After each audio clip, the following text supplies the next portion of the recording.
ہمارے جو بھائی ہمارے ساتھ سیلفی لیتے ہیں تو ہم اس لیے اجازت دیتے ہیں کہ چلو بھائی آج کے زمانے میں لوگ فلمی ہیرو کو اپنا ہیرو مانتے ہیں، کوئی کرکٹروں کو اپنا ہیرو مانتا ہے، اگر ہمارا نوجوان اپنے علماء کو اپنا ہیرو مانتا ہے اور اپنے دین کا کام کرنے والے دعات کے ساتھ وہ سیلفی لینے کو اپنے لیے شوق کی چیز سمجھتا ہے تو ہم بہت سختی نہیں کرتے ہیں، لیکن پھر بھی تصویروں کے معاملے میں ہمیں احتیاط کرنی چاہیے۔ اور اپنی بہنوں سے کہنا چاہوں گا آپ کا تصویر لے کر کے اس تصویر کو کہیں پر بھی شیئر کرنا یہ بالکل صحیح نہیں ہے۔ ہماری بہت ساری مسلمان بہنیں وہ اپنے اسٹیٹس پر اپنی تصویر لگاتی ہیں، نیا کپڑا پہنا جلدی سے انسٹاگرام پہ فوٹو ڈال دیا، فیس بک پر فوٹو ڈال دیا۔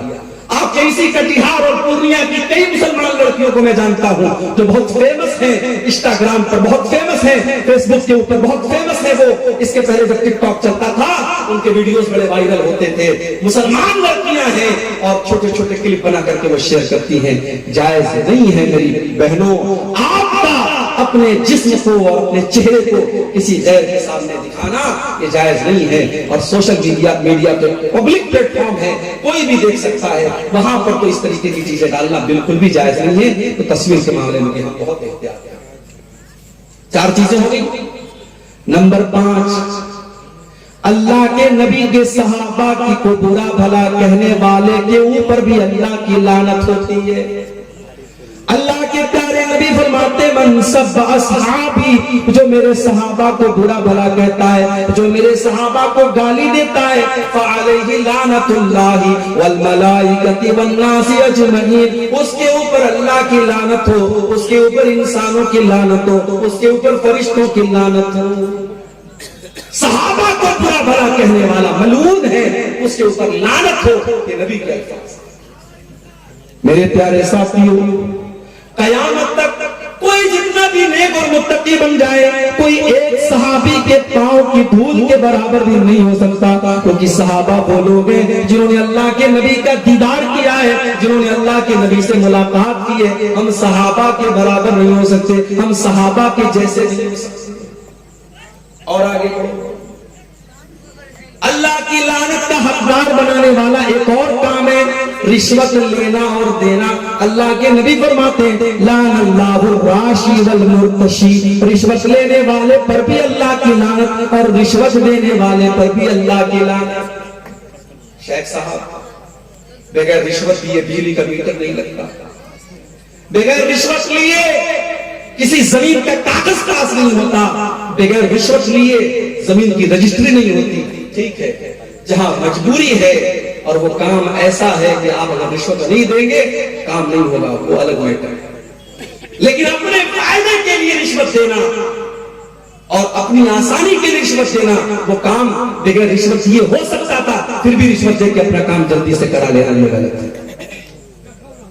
مدرسوں میں نوکریاں ہو رہی ہیں، وہاں پر بھی رشوتیں چل رہی ہیں، اور ایک انسان حقدار ہے، اس کے پاس ڈگری ہے، علم ہے، سب کچھ ہے، 5 لاکھ روپیہ مدرسے کی کمیٹی کو نہیں دے گا، مدرسے والے اس کو نہیں رکھیں گے، اور اس نے اگر نہیں دیا مدرسے والے ایسے انسان کو رکھیں گے جو 5 لاکھ روپیہ دے دے، چاہے وہ انگوٹھا چھاپ ہی کیوں نہ ہو، فرضی ڈگری لے کے آیا ہو تب بھی اس کو رکھیں گے۔ علماء نے یہ بھی لکھا ہے جہاں یہ حالات پیدا ہو گئے اور آپ کو پتا ہو اگر ہم نے یہاں رشوت نہیں دی، ہم نے پیسہ نہیں دیا، تو یہاں ایک حقدار کا حق مارا جائے گا اور ایک نالائق آدمی اس عہدے پر اور اس چیز پر قابض ہو جائے گا۔ وہاں مجبوری کی وجہ سے، چونکہ رشوت کوئی شوق سے نہیں دیتا ہے، لینا یہ شوق ہو سکتا ہے، لینے والا اختیار سے لیتا ہے، دینے والا ہمیشہ مجبوری میں دیتا ہے، تو رشوت دینے والا ایسی مجبوری کے کیس میں اس کی اللہ تعالیٰ کیا اس کو چھوٹ مل سکتی ہے، مگر عام حالات کا مسئلہ یہی ہے رشوت لینے والا اور رشوت دینے والا دونوں کے بارے میں اللہ کے نبی نے لعنت کر دی۔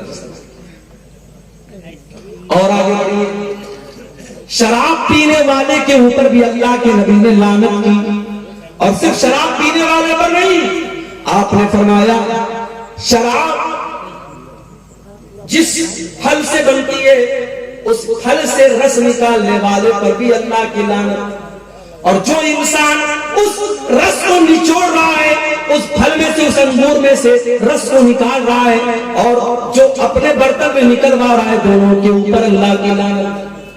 اور اسی طریقے سے آپ نے فرمایا وہ بائعہا، شراب کے بیچنے والے پر بھی اللہ کی لعنت، وہ حاملہا، شراب کا برتن اٹھانے والے پر بھی اللہ کی لعنت، والمحمولۃ الیہ، اور شراب کا برتن جس کے پاس لے کے جایا جا رہا ہے اس کے اوپر بھی اللہ کی لعنت، والمشتری لہا، اور شراب خریدنے والے کے اوپر بھی اللہ کی لعنت، والمشترات لہو، اور جس کے لیے شراب خریدی جا رہی ہے اس کے اوپر بھی اللہ کی لعنت۔ بڑے بڑے 5 اسٹار ہوٹلوں میں شراب بھی پروسی جا رہی ہے اور کولڈ ڈرنک بھی پروسی جا رہی ہے۔ میں کہتا ہوں ایسے ہوٹلوں میں جانا ہی نہیں چاہیے۔ بنارس میں بہت بڑا ہوٹل ہے، تاج ہوٹل، بنارس کا سب سے بڑا ہوٹل ہے۔ مجھے لوگوں نے بتایا وہاں سور کا گوشت بھی ملتا ہے، بکرے کا گوشت بھی ملتا ہے۔ میں نے کہا یار جب سور کا گوشت اور بکرے کا گوشت دونوں ملتا ہے تو ظاہر ہے کچن تو ایک ہے، برتن تو ایک ہے، پکانے والا اسی برتن میں مٹن پکا رہا ہے اور اسی برتن میں گوشت پکا رہا ہے۔ میں نے کہا اللہ کی قسم میں کبھی کسی ایسے ہوٹل کے کھانے کو پسند نہیں کھانا چاہتا۔ شراب کا معاملہ بہت خطرناک ہے۔ کبھی باہر میں کہیں گھومنے پھرنے جاتا ہوں اگر اور کسی ہوٹل میں گیا اور صرف شراب کی بوتل نظر آ گئی تو وہیں سے طبیعت یہ کراہیت آ جاتی ہے، وہاں سے ہم نکل جاتے نہیں۔ نیپال ایک مرتبہ گیا، نیپال میں تو لوگ بتاتے پانی کم شراب زیادہ بکتی ہے، ہر ہوٹل میں شراب نظر آ رہا تھا، پریشان ہو گیا۔ بڑی مشکل سے ہوٹل ملا، ایک انڈین کا ہوٹل تھا، جین کا ہوٹل تھا، وہ بالکل پیور ویج ہوٹل تھا، اور اس سے باہر نکلا تو ہمارے یہاں شراب نہیں ملتی ہے۔ ہم لوگ دوست لوگ تھے، ہم لوگ اس ہوٹل میں جا کے کھانے کا پرہیز کرنا چاہتے ہیں، میرے بھائی بچنا چاہتے ہیں۔ شراب پینا ہی حرام نہیں ہے، شراب میں کسی طریقے کا سپورٹ کرنا یہ بھی حرام ہے۔ اور آگے بڑھیے، نمبر 8 اللہ کی لعنت کا حقدار بنانے والا 8واں کام، لعن اللہ المتشبہین بالرجال من النساء، اللہ کی لعنت ایسی عورتوں کے اوپر جو مردوں کی نقل کرتی ہیں، وَلَعَنَ اللَّهُ الْمُتَشَبِّهَاتِ مِنَ النِّسَاءِ بِالرِّجَالِ، اور اللہ کی لعنت ایسے مردوں کے اوپر جو عورتوں کی نقل کرتے ہیں۔ عورتیں ہیں پینٹ اور ٹی شرٹ پہن رہی ہیں، پینٹ اور شرٹ پہن رہی ہیں، ٹائٹ کپڑے پہن رہی ہیں، یہ مردوں کی مشابہت نہیں۔ چھوٹے چھوٹے بال کٹوا کے ایسا لگ رہا ہے کوئی مرد جا رہا ہے۔ بعض عورتوں کو دیکھیے، کبھی کبھی کہیں ٹکٹ لینے کھڑے ہو جاؤ، لائن میں کوئی عورت کھڑی رہتی ہے اور پینٹ اور شرٹ پہنے ہیں اور چھوٹے چھوٹے بال ہے، پیچھے سے سمجھ میں نہیں آتا کہ محترم ہے کہ محترم ہے۔ آدمی کنفیوز ہو جاتا ہے کہ یہ آدمی ہے کہ عورت ہے۔ ایسی عورتوں پر لعنت کی اللہ کے رسول، اور ایسے مردوں کے اوپر بھی اللہ کی لعنت ہو جن کو بس لپسٹک لگانا باقی ہے۔ ہجڑے تو ایسے ہی بن گئے، داڑھی واڑی تو بالکل صاف ہے، اور بال بھی ماشاءاللہ بعض لڑکوں کے دیکھو تو کافی بڑے بڑے رہتے ہیں۔ آج کل بال 2 ٹائپ کے چلتے ہیں، ایک بالکل لیڈیز کٹ بال اور ایک سور کٹ بال جو آدھا ٹکلا رہتا ہے آدھا بال رہتا ہے، وہ بھی حرام ہے یاد۔ تو یہ 2 ٹائپ کے بال بھی ہمارا نوجوان رکھتا ہے۔ بعض نوجوانوں کو دیکھتا ہوں کانوں میں بالی بھی پہنے رہتے ہیں، کانوں میں بھی چھید کروائے رہتے ہیں، کہتے ہیں فیشن ہے مولوی صاحب، سونے کی چین بھی گلے میں ڈالا ہوا، فیشن ہے مولوی صاحب۔ ابھی یہ فیشن آیا ہے، کل لپسٹک کا فیشن آئے گا، لپسٹک بھی لگائے گا، یہ پرسوں فیشن آئے گا نیل پالش لگاؤ، یہ نیل پالش بھی لگائے گا۔ اللہ کی لعنت ہو ایسے مردوں کے اوپر جو عورتوں کی مشابہت اختیار کرتے ہیں، جو عورتوں کی طرح بات چیت کرتے ہیں۔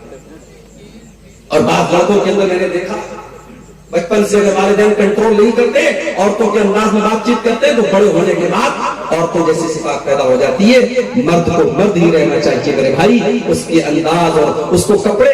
بعض ہمارے رشتہ داروں میں ہم نے ایک جگہ دیکھا، ایک لڑکی تھی، بچپن سے اس کے والدین لڑکے کا کپڑا پہنا دیتے، آج وہ لڑکی 20 سال کی ہو گئی، ماں باپ چاہتے ہیں لڑکی شلوار سمیز پہنے، لڑکی عورتوں کا کپڑا پہنے، مگر بچپن سے اس کو لڑکوں کا کپڑا پہنایا ہے۔ آج 20 سال کی لڑکی ہوگی، آج بھی وہ لڑکوں کا کپڑا پہنتی ہے، تو یہ جائز نہیں ہے میرے بھائی، اللہ کے نبی نے لعنت کی۔